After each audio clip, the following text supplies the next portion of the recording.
Hello everybody, my name is Jamie Clark and this is a PEST analysis of the nurse staffing industry.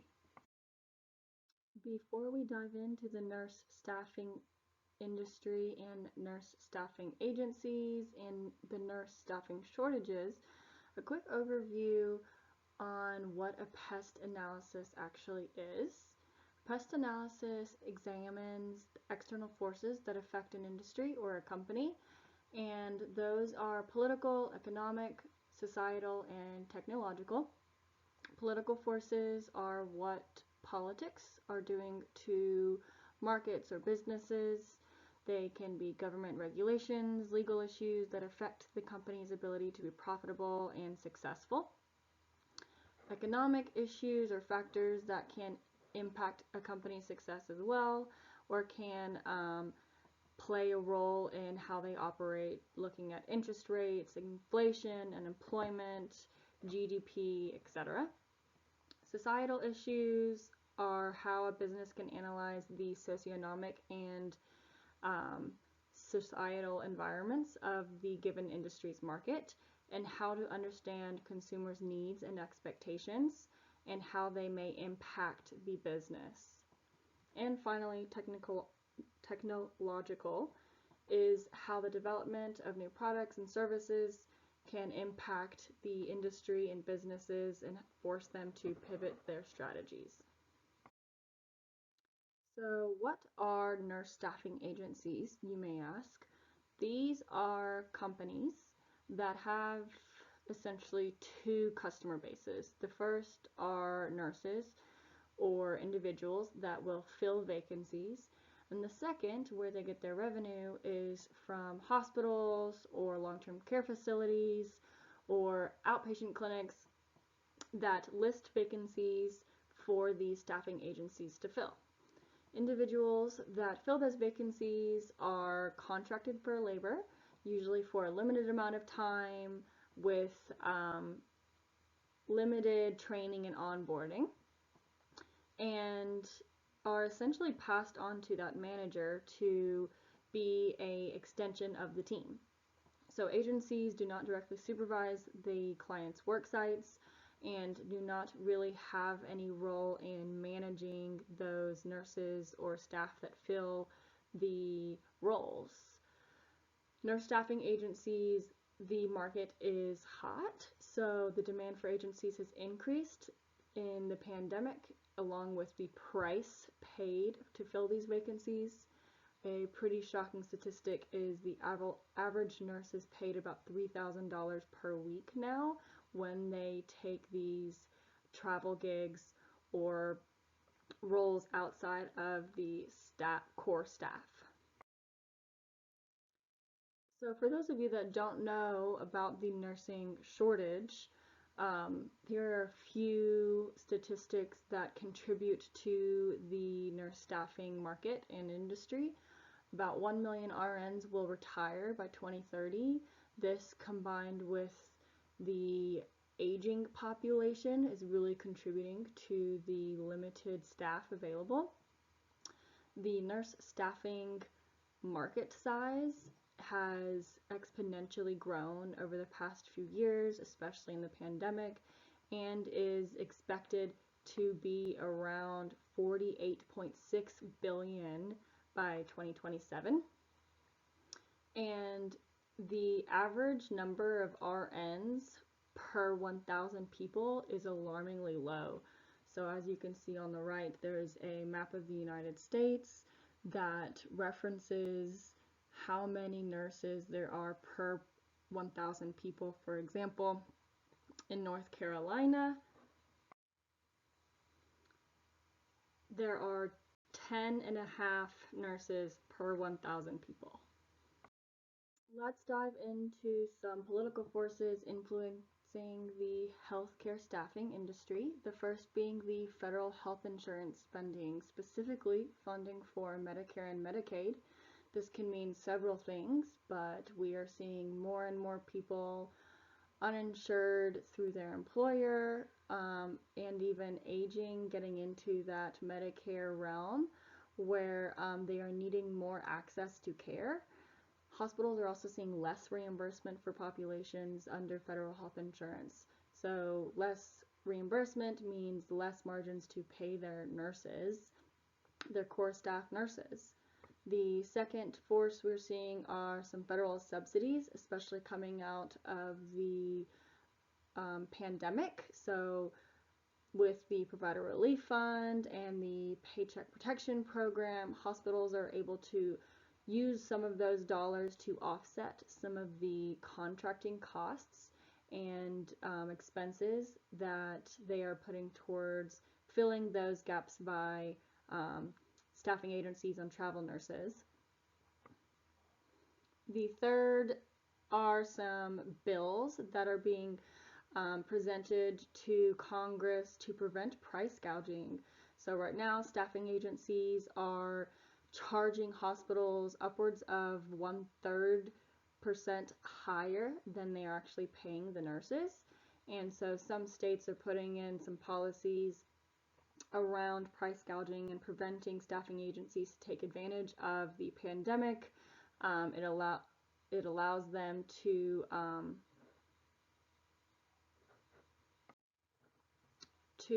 sue any staffing agencies that are charging over 150% the cost that they are paying the nurses, and it even limits the actual billing rates, putting a cap on how much they can charge for any given vacancy.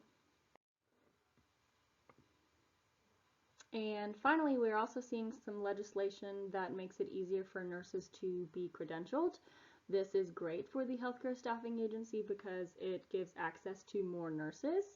So it allows international nurses to receive accreditation that pass a test, and it also lowers that passing average for the NCLEX. So the NCLEX is a standardized test that all nurses must take to be able to practice, and essentially this legislation will allow nurses to practice with a lower passing grade. Some economic forces impacting the nurse staffing industry, the first being the national unemployment rate. To give you some context, the national average unemployment rate currently is about 3.6%. That is very high compared to the national average RN vacancy rate, which is almost triple that, 9.9%. So that just shows the demand for nurses right now. The second is the total health care expenditure is dramatically increasing from over the last 20 years. The amount spent on a person's health care has tripled, and the average spend is about $13,000 per person per year in the US. So healthcare costs are increasing. We are spending more for care, we're receiving more care, and there are less nurses and clinicians to provide that care.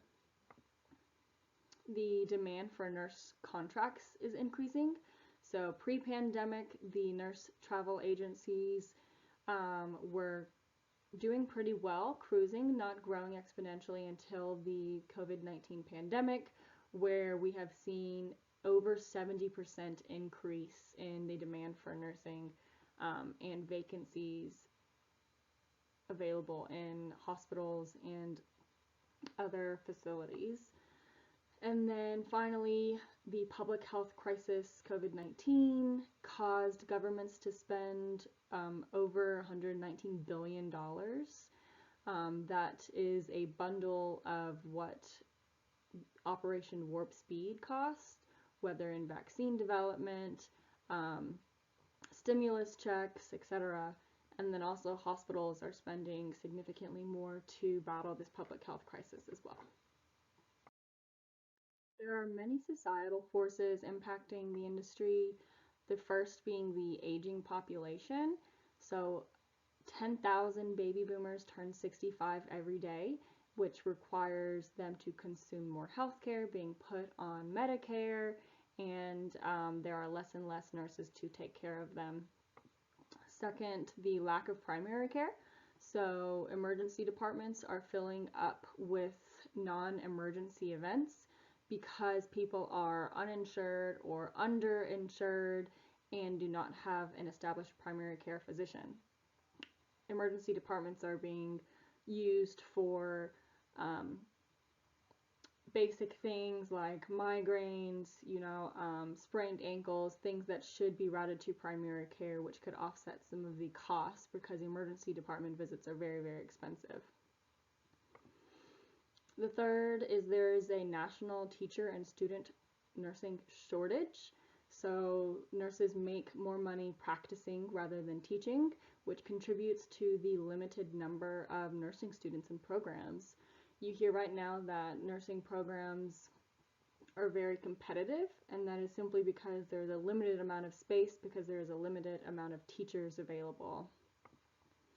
And then finally, which is a major one, we're seeing a national crisis around nurse burnout rates, and nurses are really starting to demand better working conditions. They're suffering from extreme cognitive despair, and they are prioritizing work-life balance, which contributes to their resignation of being a staff nurse and taking these travel gigs that allow them to make 3 times as much money and work a lot less.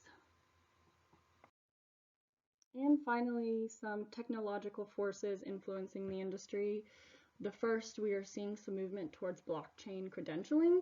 This is a really interesting one because blockchain has not yet found a good use case in the healthcare industry. It's expensive, it requires a lot of energy, and the healthcare industry does not necessarily have a lot of money to spend on it. But blockchain credentialing can really expedite the hiring and onboarding process if nurses use it to package their resumes, experiences, certifications, etc., which can help them move from travel agency to travel agency much faster. We are seeing an increase in technology around telehealth monitoring and virtual visits and digital care.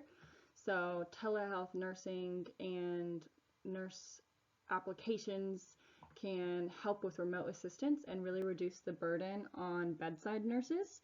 For example, bedside nurses right now are leveraged for not just providing care, but a variety of housekeeping items, facility items. Every time you are wanting the TV turned on or the air conditioning turned on, that's usually bedside nurses jumping to the gun on that one and being able to dial in a remote assistance aid can offset some of those burdens. The third is the advancement of electronic health records automation. So right now nurses are spending about 1/3 of their time charting and scheduling and doing administrative burdens. With some of the emerging technologies around voice recognition and dialect recognition, we are able to automate some of that administrative tasks.